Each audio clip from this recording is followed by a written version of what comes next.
तवाधारे मूले सहसमयया लास्य परया नवात्मानं मन्ये नवरसमहाताण्डवनटम् उभाभ्यामेताभ्याम् उदयविधिमुद्दिश्य दयया सनाथाभ्यां जज्ञे जनकजननीमज्जगदिदम्. So this is the last verse of Ananda Lahari. Okay. So Saundarya Lahari, as you remember, as you recall, is broken into two parts. The first 41 verses is referred to as Ananda Lahari. The next 59 verses are referred to as Saundarya Lahari only. And again, just refreshing our memories on what it is. The first 41 are the original verses that Adi Shankara received from Shiva Shakti. Right? That's the story. That's the story that we saw at the beginning, right?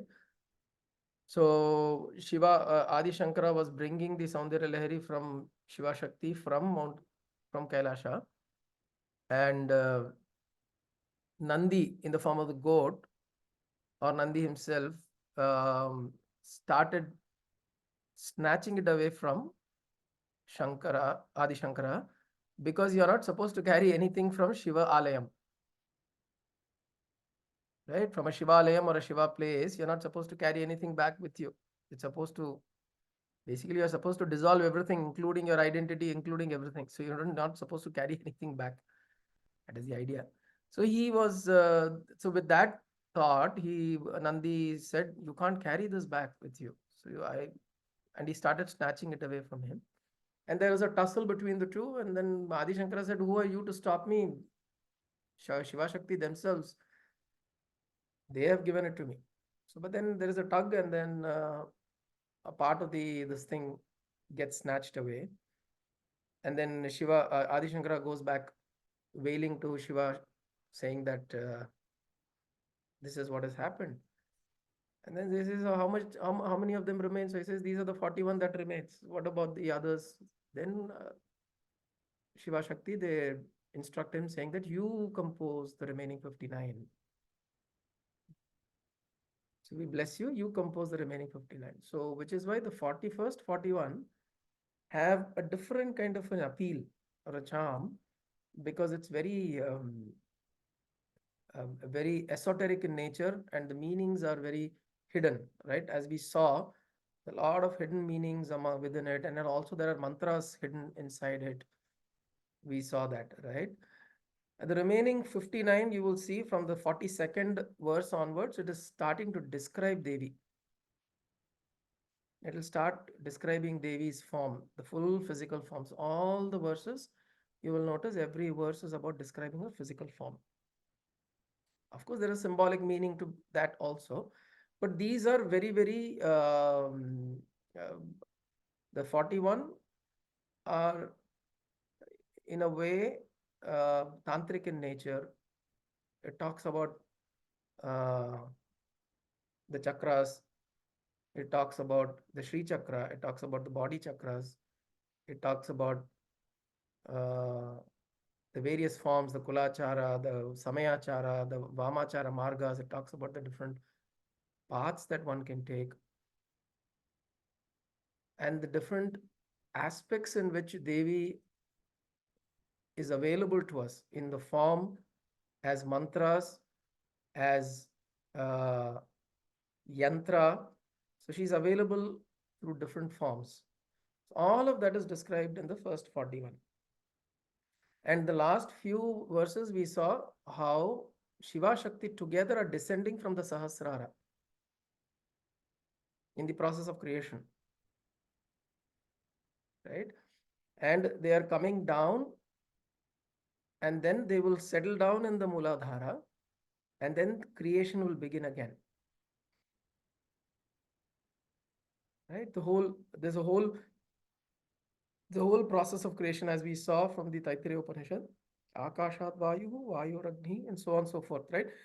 Atmanat Akasha Sambhutaha. So from the Atma, from the mind, from the Manas comes Akasha, then from Akasha, and so on and so forth, each of the other elements come into manifestation, and at each element, where is it depicted? It's depicted within our chakras. Each of the elements are depicted within our chakras, and in each of these chakras is saying how Shiva Shakti together are coming down. They're coming down together, and in each of the chakras they exhibit certain energies, certain characteristics which we can associate with in terms of using it for our sadhana, right? Remember, we associate with each, and what we should do is we should go back to those. If you want to get a full view of what we are talking about from the chakra standpoint, we should go back again to those videos and audios to try to listen through how the flow is in terms of what do we look at each of these chakras and how do we make use of it for our introspection, for our meditation, for our sadhana, right? And then now they are coming together down to the Muladhara, which is the base of the spine. And Muladhara means the root chakra, the Mula Adhara, the, from where everything begins, right? And this is the fundamental. This is like the thing that holds on you to this physical manifestation, right? And why is Muladhara very important? Because only when you establish yourself in the Muladhara, then can you do anything properly. And we have spoken about this in other verses, where in the previous few verses, much earlier, Shankara talks about how, Adi Shankara talks about how you go up the chakras from Muladhara up until Sahasrara. So there what happens is Devi goes from below as the Kundalini Shakti. She travels all the way through the Sushumna Nadi to the Sahasrara, and from the Sahasrara, once Shiva Shakti meet, then they travel back down. This is the flow. And this is how the whole journey is, right? The whole journey is from the root, from the base of your spine.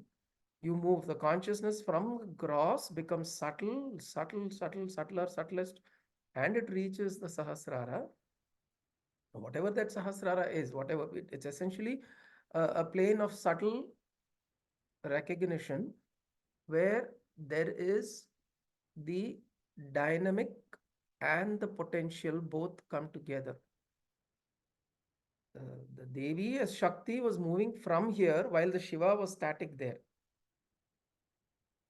At the chakra here, Shiva remained static, but Devi moved from the Muladhara chakra.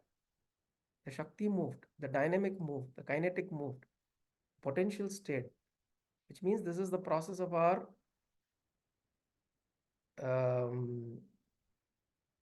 upward ascent. You ascend slowly from the grossest level of our existence at all levels. Gross doesn't mean just the physical grossness. There is grossness at all levels. There's grossness at the physical level, there's grossness at the mental level, there's grossness at the emotional level. And this grossness, you make it subtle. And then you make that subtle at all levels: physical, mental, emotional, or physical, emotional, energetic level, or physical, mental, spiritual, whatever you consider.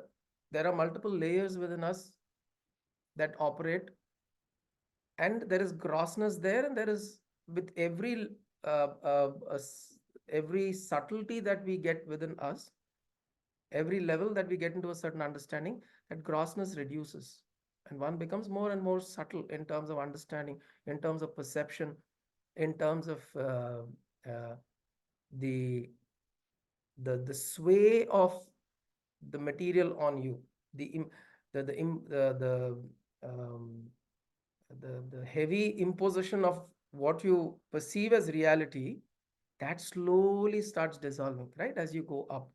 And this we saw as it dissolves slowly, slowly, slowly. One comes to a point where this when you see something, you know what is truth and what is not. That which is permanent and that which is not starts appearing everywhere. That differentiation, that it becomes very evident. No longer somebody has to come and tell you, no longer have you to remind yourself to. You don't have to keep reminding yourself, oh, this is temporary, oh, this is temporary. No, it's established. Once it's established, it's established. So once jnanam comes, once understanding is there, that is the truth of it. That's it. Right? Nobody needs to come and remind you. Like after so many years, somebody calling you as, say, Chandra Mama, Chandra, Chandra, Chandra, Chandra. So nobody has to come and remind you that you're Chandra. Wherever there is Chandra, you immediately you respond to it. Right? Even if you're talking about Chandrayaan, Mama will be looking, yaar, because the name becomes so identified. Right? You will go for this yatra to Dwaraka. There, everybody will wish each other as Jai Shri Krishna. Okay. And my cousin, his wife's name is Jayashri Krishnan. So I wonder what will happen to her. If she goes and visits these regions, everybody will be saying Jai Shri Krishna, and she'll be turning around all the time. That's how it is calling me.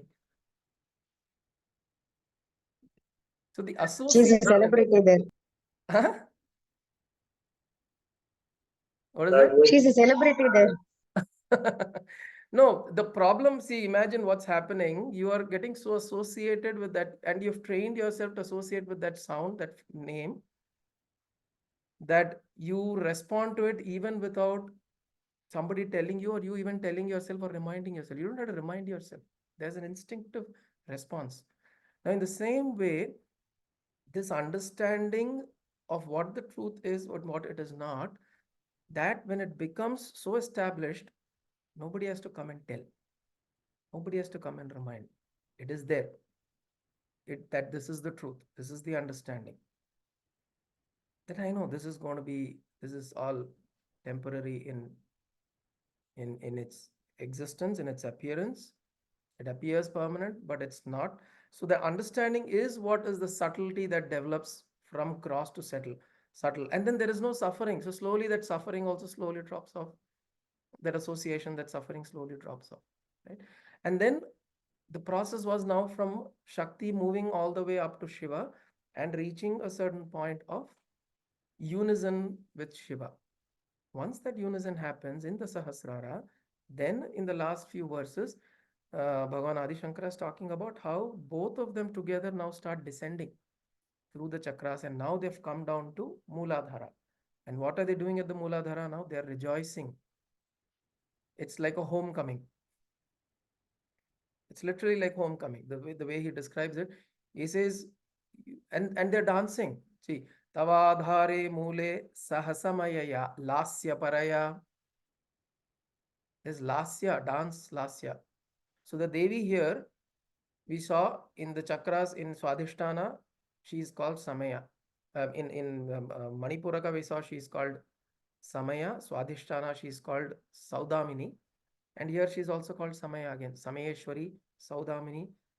So these are the names. But the idea of Samaya is around these three chakras, because Samaya Marga is about divinizing your physical, consecrating yourself. Divinizing yourself is the Samaya Marga. How can, in Sri Vidya Marga, the Samaya Marga is about divinizing yourself. And the divinizing is essentially of the physical. So the physical realm is between Mooladhara, Swadhisthana, and Manipuraka. And she's called Samaya Devi. So in the Mooladhara also, she is Samaya. Samaya Lasya Paraya. She is overwhelmed and dancing. Her dance is called Lasya. And then Navatmanam Manye Navarasa Mahatandava Natam. So now Shiva is dancing what? Navarasa Tandavam. He is dancing the dance of Navarasa. Mahatandava Natam. So she is doing Lasya. It is a very tender and a graceful dance. So the lady dancing is called as Lasya. The male dance is called Tandava. So Shiva does the Tandava, and what he's expressing all forms of emotions, Navarasa. Those are familiar with dance or any forms of even in music, there is a reference to Navarasa, which are 6 forms of emotions that we have. And even theater, particularly, it is used extensively in theater, where you're taught to bring out, and they've clearly classified. So there's a whole Natya Shastra, which has classified emotions into 9 forms of emotions, 9 types of emotions: Shringara, Hasya, Karuna, Virya, Raudra, Bhayanaka, Bhibatsa, Adbhuta, Shanta. I may know some of these. So Shringara is, for example, beauty, the expression of beauty. Hasya is laughter. Karuna is compassion. Virya is valor. These are expressions just in the face. One will be able to show if you're an adept dancer. Then Raudra, anger. Bhayanaka, terrified. Bibhatsa, disgust. Adbhuta, astonishment. And Shanta, peace. These are different expressions that if one is able to emote. And these are pretty much, it encompasses all the emotions that we generally feel, in the range of emotions that we generally feel. So this, now what is happening is overflowing with all this. Shiva. See, Shiva was this potential sitting at the Kailasha, absorbed in a state, unmoving, static. He is now brought down. Shakti brings him down, and they dance together. Right? And he is also dancing. She is doing Lasya, he is doing Tandava. He is also dancing. He is also completely in an ecstatic state. So there is two. It's interesting. Now we did Ramakrishna Paramahamsa's Swami Vivekananda's Arti, right? Ramakrishna Paramahamsa used to go into Bhava Samadhi. So what will happen is he will be there'll be bhajan that will usually happen in his household. So there'll be people coming, his disciples, his friends, and all. They'll do Nama Sankirtanam, Kirtanam, and all that in his house, and he'll be listening, and he'll be in a meditative state. Suddenly, he'll start getting up and dancing. So this is very interesting, right? When you actually are in a state of samadhi, you should be completely shut off, right? Where does dance then come? So when the state of samadhi is so overflowing, then it kind of expresses in the form of dance. It's not necessarily dance means it's not அதுக்காக எந்த தாளத்துல எந்த இதுலங்கிறது, it's not like that kind of it's just movement. You just get into a certain form of movement that you're just getting inspired by at that time, and that's pure expression of joy that is welling from inside. This you will see also in Sufi saints. In Sufis, the dervishes, the whirling dervishes, that Khwaja Mere Khwaja song, those who have seen of Jodha Akbar, a very beautiful song. If you see those whirling dervishes, that is what they do. They keep going round and round and round, and they are that movement, they are in a state of samadhi. So this is where movement and static, the dynamic and the static both coexist together. We can also experience this. So Ramakrishna Paramahansa would go into Bhava Samadhi. Bhava Samadhi is where is Bhava, which means all the Navarasas, all the emotions are now coming out. And when later, when they go and ask him, he wouldn't be aware of it. There is a photograph of Ramakrishna Paramahamsa standing with his hand like this. If you get to see, you can look up Google. Look for Ramakrishna Paramahamsa Bhava Samadhi. Then you'll see this is a popular photograph of his, where he'll suddenly get up and he'll start just moving because he's now overwhelmed in a state of samadhi. So this is Shiva Shakti now coming flowing down to the Muladhara. And when they have together come to the Muladhara, now it is they're emoting. All emotions are rising from within of joy, nothing else.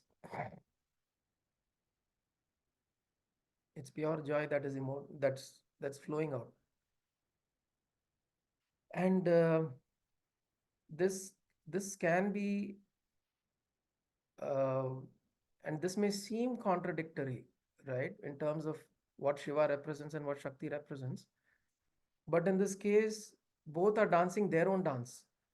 She is dancing a very subtle lasya, a graceful kind of a dance, and he is just going on a tandava kind of a dance.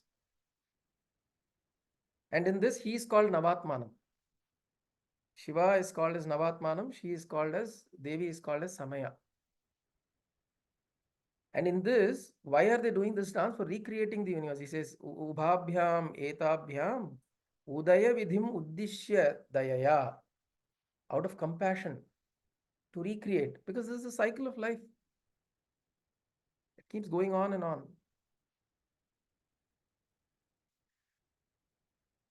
And so once when somebody is in a state of samadhi, there is no death or birth.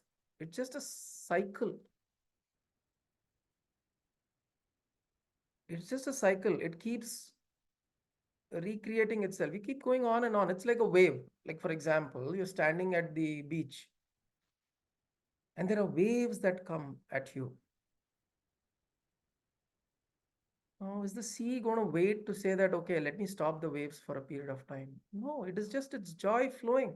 It'll keep flowing. There'll be waves that will rise, waves will fall, waves will rise, waves will fall, waves will rise, waves will fall. It'll keep going on and on. Ananda Lahari. That's why it's called Ananda Lahari. Because the waves, and there is no start. Okay, when did the waves start? And okay, when will this waves end? No, there is no start or end. It's just a cycle keeps going on and again. And this happens as part of this whole creative sustenance and destruction cycle. Keeps going on and on. Right. So this dance is what they are dancing for. What? To recreate.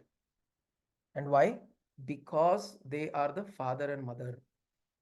Janaka, Janani, Mat, Jagat Idam. Janani Mat. As though like Jagat, Janaka, Janani Mat. Mat here means as though, like the father and mother of this whole universe. They have become now overwhelmed with compassion and they are doing this dance of creation. So what happens within us is, how do you perceive this within us is, and see, some of these things one has to actually go sit through, experience, sit in sadhana, do your meditation, do your dhyana, and then let things flow through.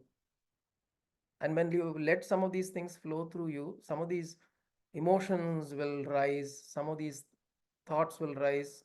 Sometimes you'll suddenly feel so blissful, right? You'll feel very blissful. You'll not want to come out of it. But then sometimes you will feel so blissful that you want to come out of it and you want to share it with people. All of that is possible. All of this is possible. Sometimes you'll be so blissed out that you'll, even if you open up your eyes, you don't want to talk to anybody. You just want to be silent. Don't talk to me. I just want to be with myself. I just want to be silent. But there are times that it will be so overwhelming that you just want to, suddenly everything around will feel so lively. And you just want to rejoice. You just want to rejoice and be with the world, engage and be with everything without naked, in a very naked way. You just want to be with everything in a very uh, un, uh, uh, um, um, unhindered or uh, you know, in a uninhibited way. So these are different kinds of things that will rise, but this is something that one has to experience and go through to be with it. You got to be with it and try to understand what's happening within. And the way Bhagavan Adi Shankara structured is clearly called out every chakra. This is what it happens, and that may not be the way it will happen within our system. Okay, it may not happen in a very structured way. Okay, today 9 a.m. to 10 a.m. Mooladhara. That is not the way it will work. Yeah, every Thursday 6:30 to 7:30 I will be in my Agnya. That's not the way it will work. It will move. Energy is move. Of course, you can bring your attention to a certain aspect or certain chakra or a certain position or a place, is to bring a certain a particular attention to that so that you activate some of those areas. But when you are in proper meditation within, all of these things will happen. And see, if you look at the other aspect of it, where all you're doing is just you're doing your pranayama and your dhyana and closing your eyes and you're going into silent meditation, you're not thinking about anything. These things may happen, may not happen. Right? So the same Adi Shankara who talks about Advaita, who talks about jnana, is talking about emotional outpouring. He's talking about devotion. He's talking about how the whole energies move within you. But if you talk to a pure Advaitin, they'll not say anything of these things. They will just say Advaita, Brahman only. There is only Brahman, nothing else. All of these are distractions. Yes, if you get stuck there and you want another experience like that, that is a distraction. Oh, I had a wonderful experience yesterday. Tomorrow also I should get the same.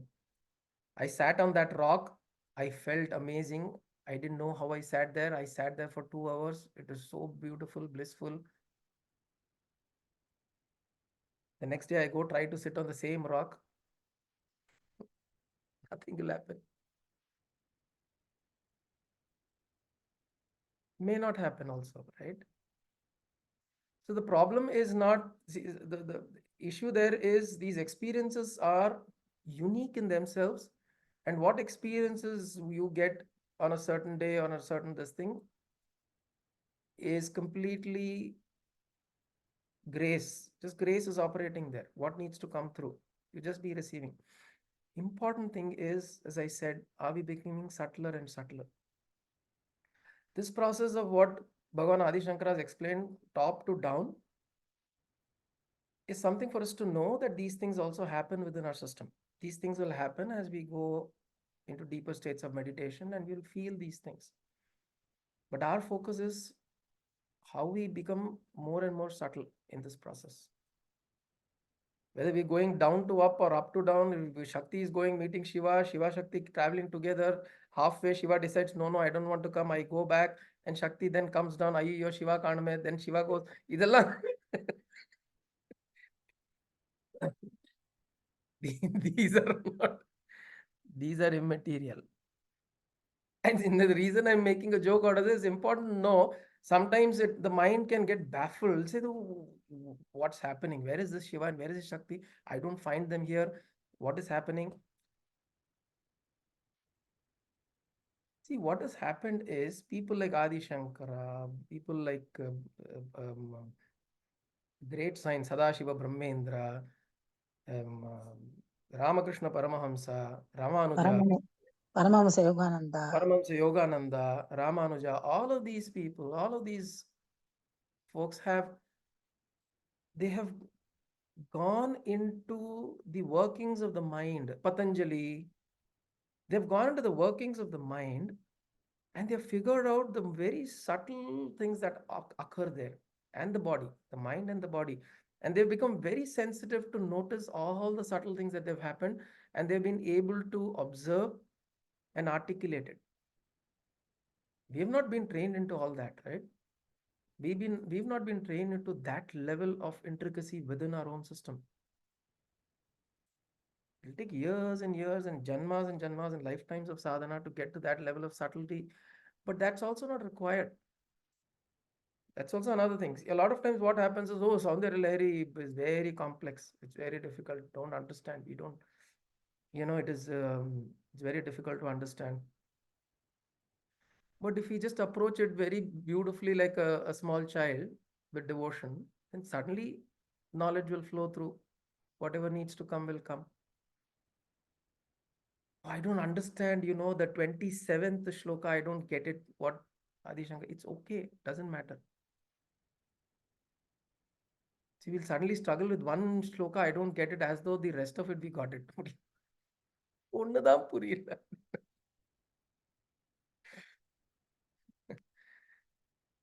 So I'm saying these are things you have to be wary of, where the mind can start looking at complexities and complicating things and try to um, make it appear something which is extraordinary and out there. It's not. All this time we are spending and doing and all of this is essentially getting where? From myself to myself. Right? Whole journey is from myself to myself. How much is the distance? If one asks, how much is the distance? Like we discussed that story of how there's a guy who's standing right outside. For instance, he's standing right outside a temple, and then he's facing this side. The temple is there, and you go and ask him, where is the temple? He said, I don't know. So what does he have to do to find out where the temple is? He has to turn around. That's all.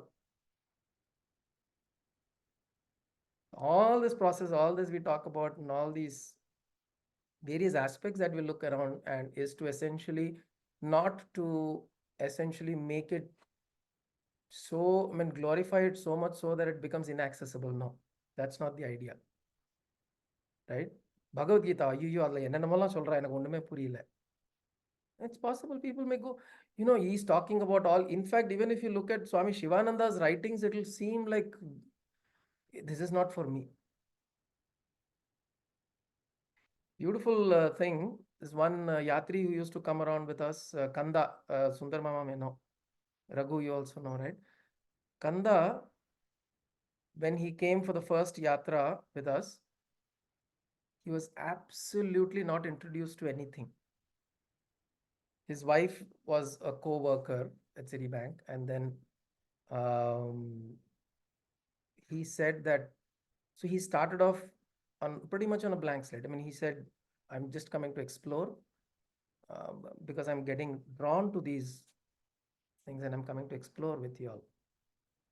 And now, out of his own, and this happened about 4 years ago, right?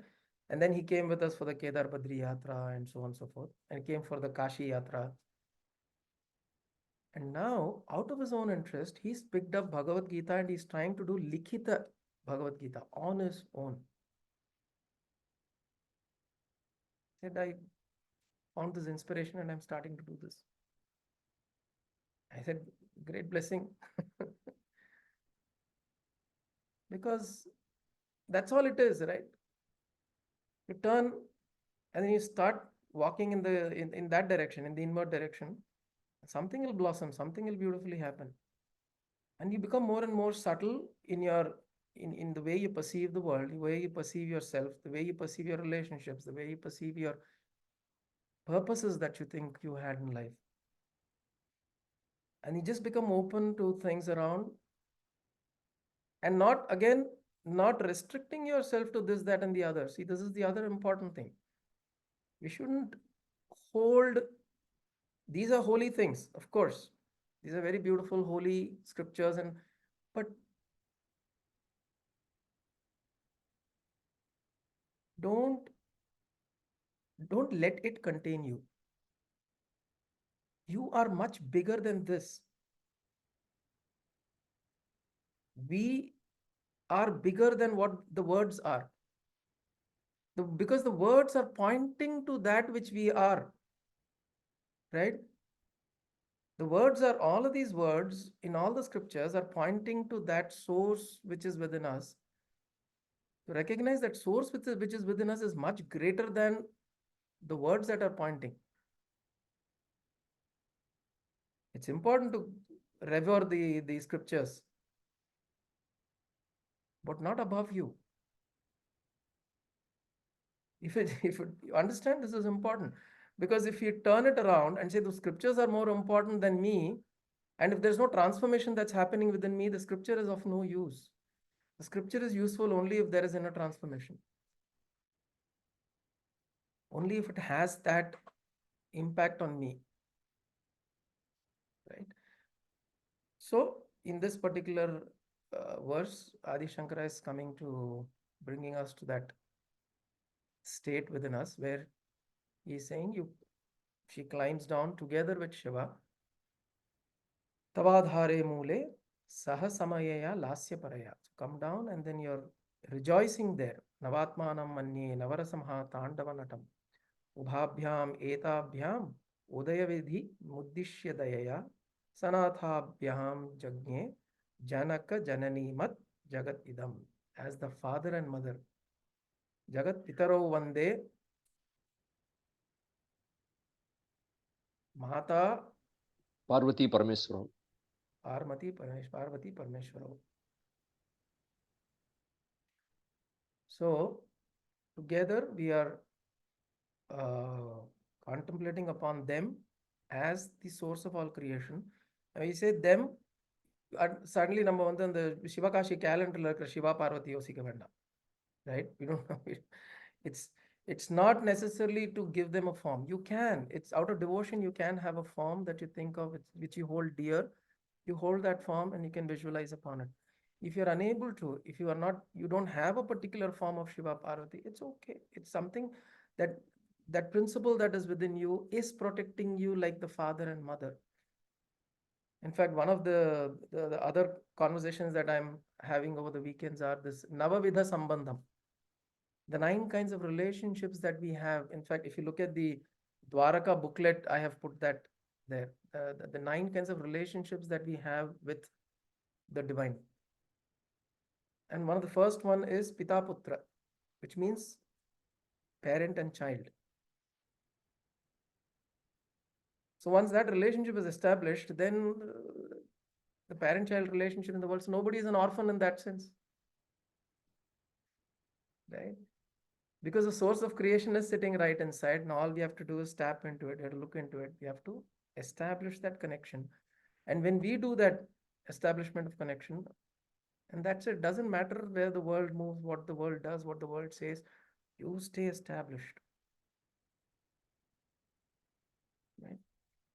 And then we experience which one? Shiva Shaktya Yukto Yadi Bhavati Shaktah Prabhavitum Nache Devam Devo Na Khalu Kushala Spanditamapi Atastvam Aradhyam Hari Hara Virinchadibhirapi Pranantum Stotum Va Kathamakrita Punyaf Prabhavati Om Kayena Vacha Manasendriyerva Buddhyatmana Va Prakriti Subhava Karomi Yatyat Sakalam Parasmai Narayanaayeti Samarpayami Sadashivayeti Samarpayami Jagadambikaye iti Samarpayami Satgurunathayeti Samarpayami Hari Om Tat Satgurubhyo Namaha.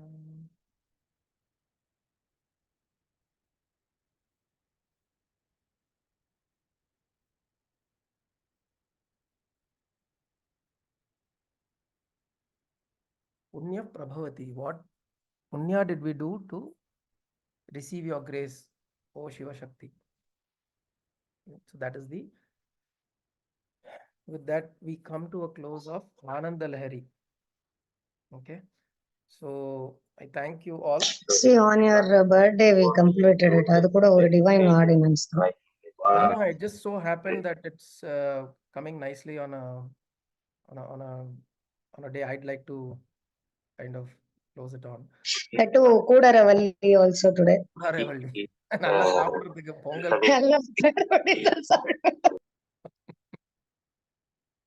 So I think what I'd like to do is possibly I was thinking we'll take a break for a couple of weeks. We've done Ananda Lahari. it's good to meditate upon it, spend some time. We'll probably, go through it at our own pace and try to, Can we do Lalita for a bit and then come back to the Saundarya? yeah. So I was thinking maybe we'll pick up Lalita. We'll give it a few weeks break now, a couple of weeks. Fridays, what we could do is Fridays, let's just come together and do some chanting of Lalita. Next week, anyways, we will be in the yatra. So we'll not be able to meet for this. Next 2 weeks. 2 weeks out, huh? Hmm. Okay. 19, 26. 19 and 26. Yes, you're right. So 2 weeks, anyways, we'll be out. So the week that starts in February, maybe we can start looking at Lalita. We can again start doing the chants of Lalita. And if there is interest, we can look at the meanings. I was thinking the nama-wise meanings, we could go through it, but the problem is if we spend a lot of time on a nama, the meaning, then again it dissolves in a few days, right? The meaning, I mean, it doesn't kind of remain. It'll just fizzle out, right? Because there are 1,000 namas. We've done about 180 odd namas we've done.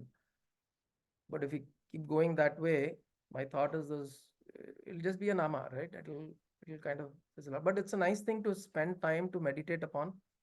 Friday we come together and we do that. Maybe we could do phrase wise, which means I could pick up the whole slok or the verse, and then we can look at the meaning of the whole verse. And that way we can get through the Lalita Sahasranama meanings, right? Maybe use this. You could do sections also. Yeah, but already we did the war. அப்புறம் அதாவது அந்த சக்கர definitions. That is Maybe now, you can yeah. club. Correct. So it's correct. So broken down to sections. We can pick up section wise and then try to do that. Then take a break and do something like that. And we'll do that way for the next few months, and we'll see how it goes. Yeah. Okay, wonderful. So wishes all luck and wishes for the yatra. We will meet you all 2 weeks later. Oh, the yatra is actually sandwiched. I just noticed yatra is sandwiched between Kavita's birthday and Sundar Mama's birthday. Correct. We are Double treat நீங்க வாங்கிடணும் ரெண்டு பேர்ட்டையும். ஆமா, starting on 20th கவிதா's birthday, மாமா அது 26th கரெக்டா முடிக்கிறச்சு. Excellent. ஒரு பார்ட்டியோட start பண்ணி பார்ட்டியோட முடிவு. Krishna loves celebration. So we'll do that. நடுவுல அது வேற இருக்கு 22nd அயோத்தியால. ஆமா, that is also happening. Correct. Very good. Thank you very much. Om Shanti Shanti Shanti.